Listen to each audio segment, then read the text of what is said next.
यो चाहिँ साकेला गाउँपालिका अन्तर्गतको मध्यपाडी लोकमार्गको हाइवे यस्तो छ यहाँ। यो लगभग यहाँबाट यो ठ्याक्कै यो 10 किलोमिटर चाहिँ यस्तै कच्ची मार्गको छ। यो बाटो हुँदै हामी दिक्तेल पुग्न सकिन्छ। अनि अर्कोपट्टिको साइडतिरबाट जाने हो भने यो बाटो हुँदै चकेबाबाट पुग्न सकिन्छ। बर्खाको सिजनमा अहिले बाटोको अवस्था यस्तो छ। 4 पाङ्ग्रे त हिँड्न धुलो भएको अवस्थामा यहाँ हाम्रो मोहन दाइले 2 पाङ्ग्रे घोडा तीमाथि 2 जना छौँ। कसोको हामी हिँडिरहेको छौँ। अब हामी चाहिँ खास गरी यहाँबाट चकेबा हिँडेको जानुपर्ने चाहिँ हामीले उतैबाट हो। तर हामी यताबाट सर्टकट बाटो यहाँ परबाट सजिलो हो। उताबाट हिँड्न नसक्ने भएर यो चाहिँ हामी अलिक यहाँबाट सहज छ कि भनेर हिँडेको। अब चलाउनेलाई डर लागेको छैन, मलाई डर लागिसक्यो। यो अचम्म भयो। बाटो यस्तो छ, डर त किन लाग्छ। अलिकता हो भने यहाँदेखि तल खोज्जातिर उत्तानी परिन्छ। तर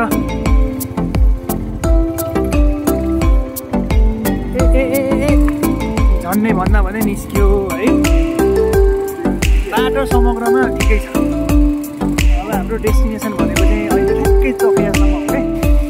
बाटो कहाँ छ ऊ यो के झर्ना पो हो यो बाटुङ खोलो के हो। हाम्रो अगाडि बाटो चाहिँ यस्तो छ।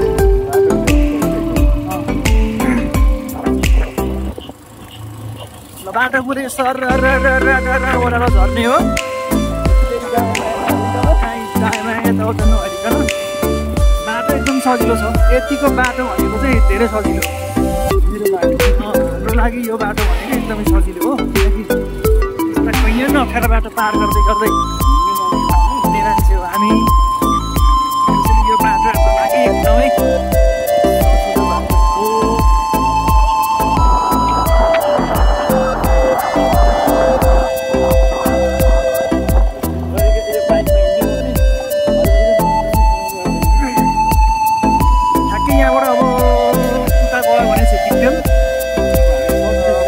बाटो मध्यपाडी लोकमार्ग अन्तर्गत। अब यहाँबाट यस्तो लाग्यो भने चाहिँ फेरि यो सर्टकट बाटो हो। चकेबा निस्किने माथि हामी चाहिँ यो सर्टकट बाटो निस्किने बाटो एकदम सजिलो बाटो हो। यो चाहिँ फेरि सजिलो बाटोको अवस्था यस्तो छ। भन्दै उत्तानी पऱ्यो, बाइक पनि रोक्थ्यो होइन। सजिलो बाटोमा यस्तै हुन्छ।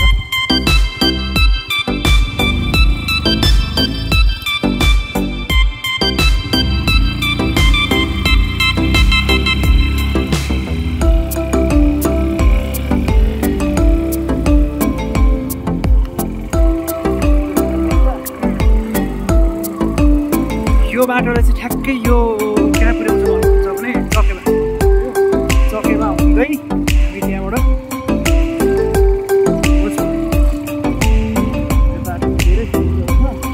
यो बाटो एकदमै सजिलो अफरोड। उताको बाटो सजिलो छ भनेर निस्किएन, यताको सजिलो छ भनेर आएको। सजिलो बाटोको हालत चाहिँ यस्तो छ। यस्तो बाटो हुँदै हुँदै हामी चकेबा निस्किन्छ।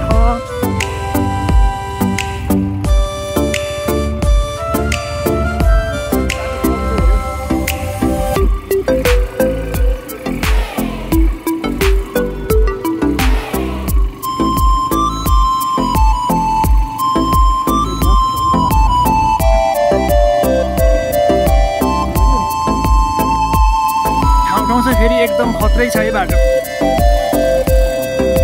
राम्रो छ, राम्रो चाहिँ बवाल छ बाटो।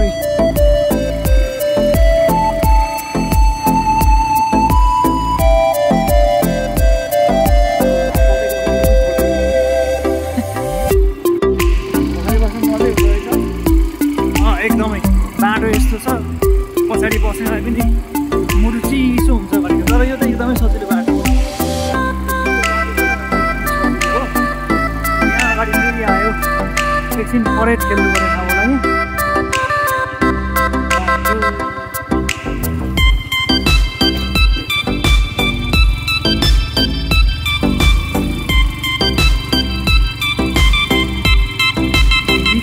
भिडियो ब्रेक गर्दै बनाउनुपर्छ। फोन भुइँमा झरेर हराउने सम्भावना, हिलोमा फोनले पनि यसो स्विमिङ गर्ने सम्भावना बढी हुन्छ। तर फोन त वाटरप्रुफ नै हो, भित्र डुबुल्की मारो भने वाटरप्रुफको पनि चेत खुस्किहाल्छ है। 10 मिनटसम्म 1 मिटर त हो यसको। तर बाटो जेसुकै होस्, मौसम चाहिँ बबालै छ है। पानी पर्न लागेको छ, चिसो छ, राम्रो भ्यू।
मध्यपाडी लोकमार्गलाई छोडेको थिएँ मैले। आएर ठ्याक्कै यो मध्यपाडी लोकमार्ग अन्तर्गतको यो चखेवा भोजपुरको जाने बाटोमा चाहिँ हामी ठ्याक्कै फेरि भेट भयौँ र हामी यहाँबाट फेरि अगाडि बढ्यौँ। यो चाहिँ हाइवे, यो चाहिँ सिधै काठमाडौँबाट भोजपुर जाने बाटो। मध्यपाडी लोकमार्ग भनेपछि राष्ट्रिय गौरवको आयोजना अन्तर्गत पर्ने ठुलो रकम खर्च गरेको बाटो चाहिँ उतार्ने परिरहेको छ। बाटो चाहिँ मध्यपाडी लोकमार्गको हालत चाहिँ यस्तो छ।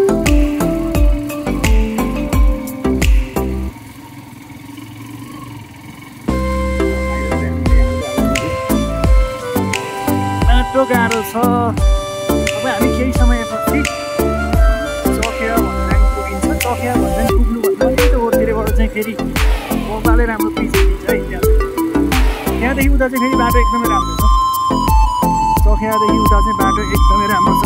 भोजपुरसम्म नभएर त्यहाँबाट बाटो चाहिँ तल लेगुवा तरेर खुट्टा हुँदै हुँदै बिहारी यहाँबाट मध्यपाडी लोकमार्ग त कहाँसँग भेटिन्छ? कहाँ हो उसको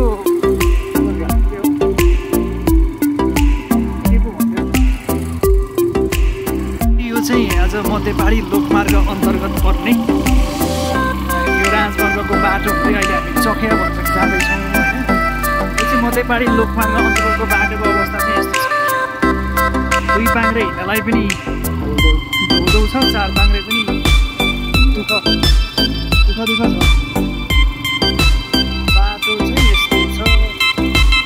यहाँबाट हामी ठ्याक्कै चखेवा भन्ज्याङ पुगिन्छ। चखेवा भन्ज्याङ हुँदै निस्किने भनेको चाहिँ भोजपुर हो।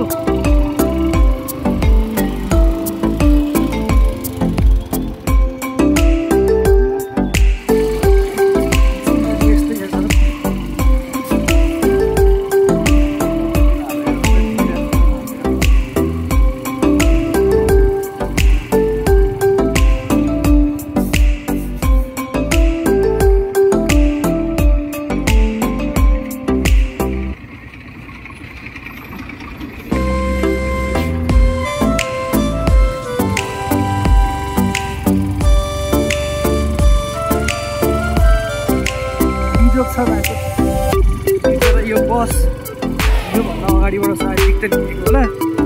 योभन्दा अगाडिबाट बस कसरी पर्छ भनेर पो मलाई कन्फर्म लाग्यो।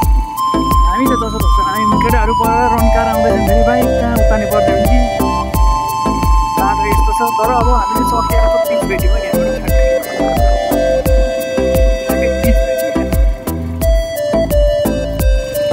बल्ल हामीले यो चखेवाको पिच भेट्छौँ। अब चाहिँ बाटो फेरि बबालै छ है, यहाँबाट बाटो चाहिँ बबालै छ, राम्रो छ। अब हामी केही समय चखेवा चिसो छ।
अगाडि गाई गोरुहरू अत्याधिक छन् बिचमा। साथीहरू के सल्लाह गर्दै हो?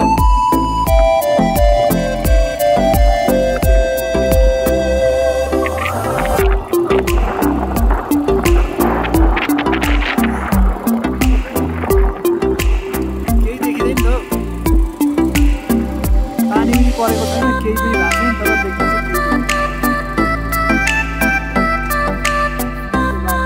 गेट बन्दैछ ठ्याक्कै यो साकेला गाउँपालिका र